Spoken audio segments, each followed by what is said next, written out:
The dead man defined WrestleMania for 3 decades, but he closed the show 5 times. It began at WrestleMania 13, defeating Psycho Sid to capture the WWE Championship. He returned to the main event spotlight at WrestleMania 24, defeating Edge for the World Heavyweight Championship. Then came the unforgettable WrestleMania 26, where he ended Shawn Michaels' career in an emotional classic. Years later, at WrestleMania 33, he faced Roman Reigns in a symbolic passing of the torch, and his final WrestleMania main event came at Night 1 of WrestleMania 36, where he defeated AJ Styles in the cinematic Boneyard match, a fitting farewell for the Phenom on the grandest stage of them all. 5 WrestleMania main events that spanned eras and defined moments. For 3 decades, no superstar embodied WrestleMania quite like The Undertaker. Mr. WrestleMania, the man who could steal the show anywhere on the card, and still closed it 5 times. It began at WrestleMania 12, the Iron Man match with Bret Hart. 60 minutes, sudden death overtime, the boyhood dream realized. At WrestleMania 14, he headlined against Stone Cold Steve Austin, carrying the spotlight through injury as the Attitude Era roared to life. Then, WrestleMania 20 at Madison Square Garden, a brutal triple threat with Triple H and Chris Benoit that tore the house down. He returned to the final match again at WrestleMania 23, a classic with John Cena on a night built for champions. And at WrestleMania 26, career versus streak, one last masterpiece with The Undertaker and Shawn's final bow. 5 main events across eras. For many, Shawn Michaels isn't just Mr. WrestleMania, he's the measuring stick for anyone who dares to close the show. The Beast Incarnate, a once-in-a-generation athlete who brought real danger to every WrestleMania main event he entered. Lesnar has closed the show 5 times. His first came at WrestleMania 19, just a year after debuting, defeating Kurt Angle to win the WWE Championship. He returned a decade later at WrestleMania 31, colliding with Roman Reigns in a brutal war that ended in Seth Rollins' shocking Money in the Bank cash-in.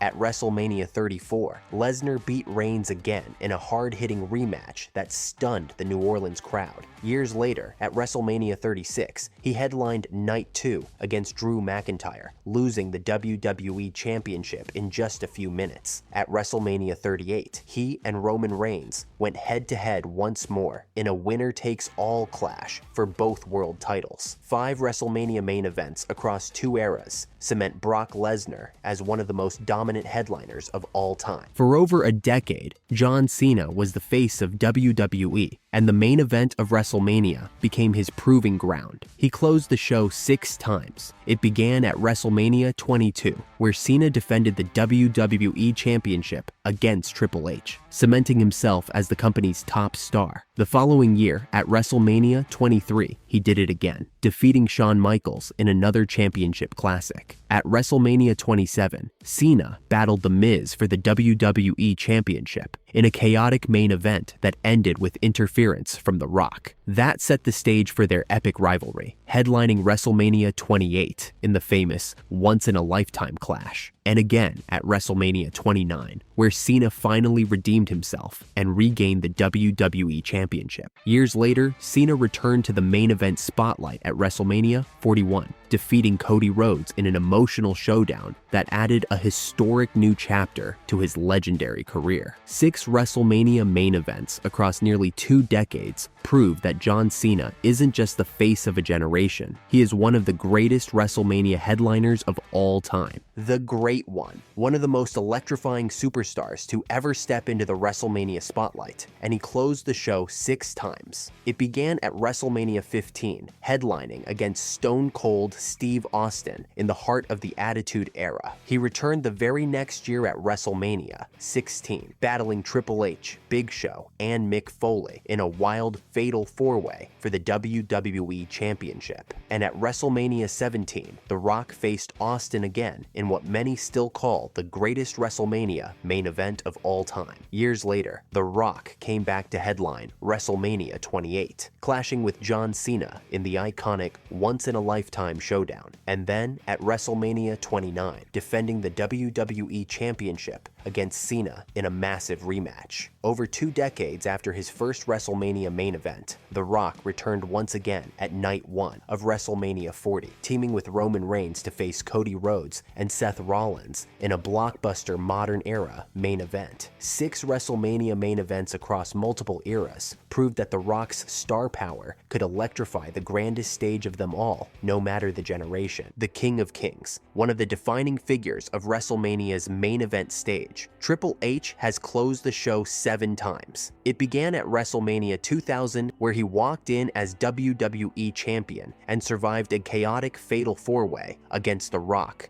Big Show, and Mick Foley to leave with the title still in his grasp. He returned at WrestleMania 18, challenging Chris Jericho in a grueling battle to reclaim the undisputed WWE Championship. At WrestleMania 20, he defended the World Heavyweight Championship in a brutal triple threat against Shawn Michaels and Chris Benoit. The very next year, at WrestleMania 21, Triple H passed the torch to Batista in a defining clash that crowned a new star. He closed the show again at WrestleMania 22, defending the WWE Championship against John Cena. 3 years later, he was back at WrestleMania 25, facing his longtime rival, Randy Orton, for the WWE Championship. And his final WrestleMania main event came at WrestleMania 32, defending the WWE Championship against Roman Reigns in front of a record-breaking crowd in Dallas. 7 main events across different eras cement Triple H's legacy as not just the game, but one of WrestleMania's greatest headliners. The immortal Hulk Hogan, the man who helped transform WrestleMania into the global spectacle it is today, and he closed the show 8 times. It all began at the very first WrestleMania, where Hogan teamed with Mr. T to defeat Roddy Piper and Paul Orndorff in a main event that set the tone for the future. He headlined again at WrestleMania 2, defending his WWE Championship against King Kong Bundy inside a steel cage. At WrestleMania 3, Hogan made history by body-slam the 520-pound Andre the Giant in front of 93,000 fans, a moment that defined an era. He closed the show again at WrestleMania 5, regaining the WWE Championship from his former ally, Macho Man Randy Savage. At WrestleMania 6, Hogan passed the torch in the legendary Champion vs. Champion clash with the Ultimate Warrior. He returned to headline WrestleMania 7, defeating Sergeant Slaughter to win the WWE Championship amid a heated storyline. Hogan stepped into the spotlight yet again at WrestleMania 8, defeating Sid Justice in a clash of icons. And in a stunning late-career moment, Hogan's final WrestleMania main event came at WrestleMania 9,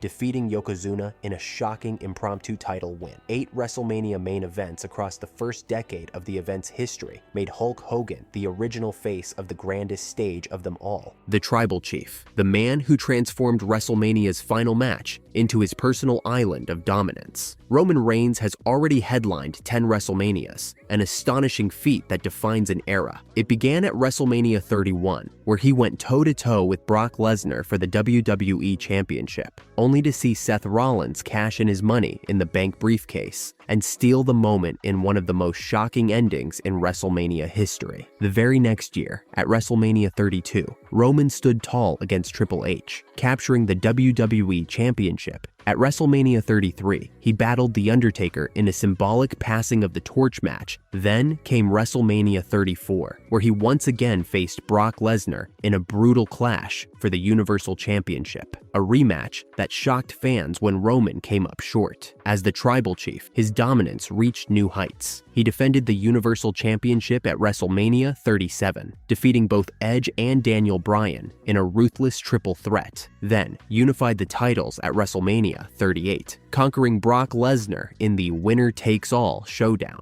At WrestleMania 39, Roman turned back the challenge of Cody Rhodes in an epic modern classic, keeping his historic reign alive. The following year, at WrestleMania 40, he headlined both nights, teaming with The Rock on night 1 against Cody Rhodes and Seth Rollins in a blockbuster tag team battle, before finally falling to Cody on night 2, ending one of the longest world title reigns of the modern era. and Roman's streak as a headliner continued at WrestleMania 41, Night 1, stepping into yet another high-stakes main event, proving that even after losing the gold, the spotlight still runs through him. 10 WrestleMania main events across more than a decade, from young powerhouse to tribal chief, prove that Roman Reigns didn't just dominate championships, he ruled the very stage that defines wrestling history. From Hulk Hogan building the foundation, to Shawn Michaels redefining what it means to steal the show, to Roman Reigns turning WrestleMania's main event into his personal empire. These legends prove that closing the grandest stage of them all is reserved for the very best. And if you want to truly understand the dominance of champions on the biggest stage, especially the historic run of Roman Reigns and Hulk Hogan, don't miss our breakdown of the top 15 longest WWE title reigns of all time, explained. It's on your screen right now. Click it before it disappears and dive into the reigns that shaped WWE history.